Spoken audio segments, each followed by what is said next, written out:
Hey everyone, welcome to another $1,000 strap search. I've got my $1,000 in singles here and I'm about to show you what I found. But before I do, let's talk about this week's tip. Now, you guys see me pull out some heavy hitters on occasion. I have, I don't want to be tooting my own horn, but I do have an extensive and expensive collection of banknotes. Now, not everybody can afford all of the notes that I own. Sometimes I question whether I can afford all of the notes that I own. But I don't want you guys to get hung up on that. You don't have to be buying notes that are worth thousands and thousands of dollars. The notes that are lower in price are just as collectible and just as beautiful. The thing is, if you're gonna get one of the lower cost notes, I don't want to call them, they're nothing other than that. If you're looking at notes that are inexpensive, you want to try to get them in a higher grade. That way you can appreciate the beauty of the note in and of itself. You're going to see what I'm talking about a little bit later. But yeah, you don't have to fork out $1,000 for a note every other week. You can purchase stuff every week that is simply decent, good grade, more common notes to fill out your collection. So don't feel that obligation to try to one-up everybody with your stuff.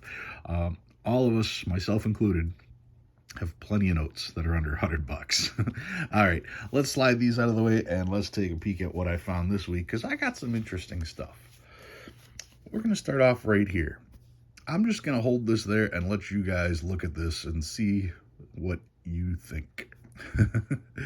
Pretty interesting, isn't it? What is going on with this note? Well, for starters, the first thing I noticed was this giant green blob here. And if you look, that's the seal. That's this seal, okay? But on this side, you also have a black circle, which would be this seal. And if you look up here, you can see a serial number backwards. Now, a lot of you are going to think that this is some major error. And at a glance, you would think that. But let me just set this down for 1 second. I want to show you this. Okay. This is not a printing error, okay? This looks like it would be a printing error, but it's not. What this is a note that you can see has been folded many times. And if you fold this note over like this, boy, is there a lot of damage on the back. Let me just look at the back of this real quick here. Look at how much damage there is there. Okay, what this looks like, especially with this much damage on the back, is this note had been folded in half, probably got wet, and with all of this damage here, maybe run over. That would be a very likely scenario. Anyway, with the note being wet and with the note obviously showing major damage right here, what's on the other side of that? Well, what's on the other side of that would be this seal. And if you look, this seal is an E. And if we look here, you can see the reverse of an E. What about this serial number here? Well, that's an I, and that's an I, and that's a backward 7, and that's a forward 7, and that's a 0, and a 0, and a 2, and a 2, and a 9. See how this is just this serial number, but folded over like that? So yeah, as much as most people would think this to be an error, this is just damage. It got my attention. I'm going to keep this as a display of what is not an error. This is a display of damage to a note that people would easily think is some kind of major printing error. You can even go as far as to see the word one right here. Here's the O, here's this O. And these are all different prints, okay? The O and Washington right here, Washington also on this side here.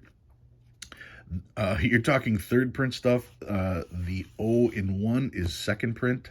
So yeah, this is certainly not anything that was done in the actual printing process. This is all after circulation. Yeah, so no. As cool as it looks, not an error. I wanted to show that to you guys. All right. What else is in here? Found a Where's George. Where'sGeorge.com right there. Now, that is interesting because that color looks a lot like this, doesn't it? And I don't know who would stamp a Where's George on a note that has a potential ink smear on it. Let's take a look at the other side of this just to see. No, nothing on the back here other than the Where's George stamp on this as well. But that's interesting. Let's take a peek at this real close here. I'm just holding it up there. No, it's not the same as that seal, but you know, that is the same color there. So that is interesting. You know, this one I might hold on to. I can't tell for sure if that is an ink smear here or not. The color does look right. The only thing I can think of is somebody who looks at notes all the time probably wouldn't stamp Where's George on a major error because that's noticeable. And because it's noticeable, I would have to think that the person who stamped this, this probably wasn't there when the note got stamped for Where's George. So that's what leads me to believe that this is probably just a marker of some kind. But, you know, it doesn't soak through the paper, so that makes me wonder. And the color does match pretty good, so I'll probably hold on to that one as well. All right. What else? Okay, here's another note that I found that was really interesting. Now, this note is extremely crisp. It does have a solid center fold here, and it does have a slight fold right here. But the note itself, very, very crisp. What I noticed was right here. You can see this gray line. That is what would have been a gutter fold if it was folded just a hair more. So it's the beginnings of a gutter fold. Now, gutter folds happen, well, what makes a gutter fold valuable is when the fold happens before there's any ink put on the paper, because then the fold gets inked and then the fold opens and you have an area of paper where there is no ink. I don't think that this is collectible. It does have a hole there. That's interesting. I just noticed that right now. So there is a hole there. But yeah, this fold is in the paper, and with as crisp as this note was, that would have been a gutter fold had there been any actual inking done there. You can look on the back here, and you can feel how this is sticking up, and you can see this part right here, where there is the continuation of the line, and you get a little bit of green missing there, but because this is actually sticking out toward us, that's just a rubbing and causing that to wear off on there. So I thought it was neat because I felt it before I saw it. There's no extra value in there, but it was an interesting note. And of course, when I find interesting notes, I like to pull them and I like to talk about them. All right, what else do we got? We've got a birthday note here, 1937, the 15th of October. This is an alternator, 48434542. What do we got here? Quads, or not quads, a trinary, 2s, 7s, and 8s. Another trinary here, 0s, 3s, and 6s. 0s, 3s, and 4s. 1s, 3s, and 5s on this one. This has quad 1s, 4 1s in a row. Another quad 1s. Another quad 1s. Quad 3s, 1, 2, 3, 4, yep. And quad 7s with a 5th, that's kind of neat. Quad 8s. Another quad 8. And some stars, 2017 star, always checking to see if it's filled. 2017, not filled. Really good shape on that one. Another 2017 here. And another 2017. And another 2009 star note. Another 2009. And a 2003, this one's in real good shape, so I pulled it. It's a B note, so I probably have a decent one already, but I'll double check it with my book. Still, finding one in good shape like this, that's why I pulled it. It's almost 20 years old, so if it's in really nice shape, I'll grab it. 2001 is over 20 years old, so I do pull all of those. 1999, a little rough. Another 99. 1995, checking to see if it's a web note. It is not. Another 95, not a web note. And another 95. This one is pretty nice, also not a web note. So that's what I found this week. What did I pull out from my collection? Well, I just picked up this particular note. This is a 1934D $5 silver certificate. So no, it's not the oldest note in my collection by any stretch of the imagination, and it's also not the most expensive. But I did spot this at a store, and it was in good shape, and the price was right, so I wanted to make sure to add it to my collection. Now, the silver certificates, the 1934 silver certificates, have the blue numeral over here, and I'm a huge fan of that. I love seeing this bright blue numeral to go with the blue seal, and of course, blue represents the fact that this is a silver certificate.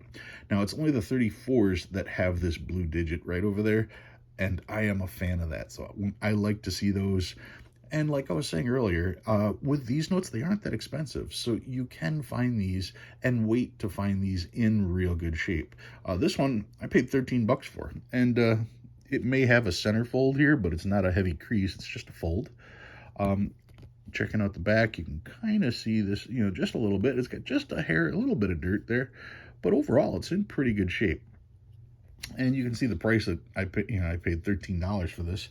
Let's take a look at the book and see what the book has to say about this particular note. 1934D $5 silver certificate. Here we go. The 34 series, you can see all have the blue, and then once you get to the 53 series, that's a 53 series there, it switched over to gray, and I'm a much bigger fan of the blue. This one is a 34D non-star note, and you can see even in VG8 it's $10. As we get across to some of the other ones, in a 20 it's 25. Let me make sure I've got that right. Look at the top just so I can see where they've got it. Yep, 40. Let's see, that is going to be $25 if I remember right. Yep, there it is, 40. Choice uncirculated is $40. This note's real good. I mean, I wouldn't be surprised if it was a $25 note. And spotting it for $13, like I said, that's a great price. It's even a great price if it grades out at a 20, because it's supposed to be 15 in that particular one. And you can see at the very end, choice uncirculated at 65 is a $95 note. And yeah, most of us can afford $95. I mean, if you're collecting currency, $100 may sound like a lot of money, but currency is a little bit more pricey. So you could get one of these near perfect for $100. And as expensive as that sounds, that is realistic for just about any one of us. Anyway, that's what I've got for you guys this week. A 1934D $5 silver certificate that I scooped up at a pretty good price. Not afraid to add the low notes to my collection at all, because these are just as beautiful as the expensive ones. If you learned anything new this week, go ahead and hit that like button. If you like what you see and you want to see more, please subscribe. I love reading all your comments. Guys, thank you very much for watching. I'll see you again next week.